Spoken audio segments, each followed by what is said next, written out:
25 वर्ष तुम्ही सगळ्यांनी मला साथ दिली. तू नको साथ देऊ, तू ग बस.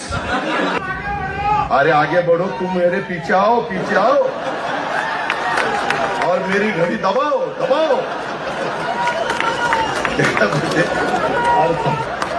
मित्रांनो, म्हणजे तुझ्या बायको ना, नाही तर माझ्या बायकोच्या बायको. आप पान खाते क्या?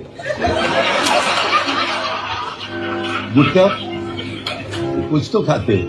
हमें बेवकूफ समजते हैं क्या? दादा, आम्ही सर्व इथे आले, तुम्हाला कसं वाटतंय? चांगलं वाटतंय. निवडणुकीच्या काळात सर्व भांडत आहे, हे आपल्याला कसं वाटतंय दादा? ते चांगलं नाही वाटत. अरे थांब रे, थांब. एकच मामा आहे म्हणूनच आणलाय निवडून. जरा गप्प, जरा मामीचं पण नाव घे. मामी नाराज होती.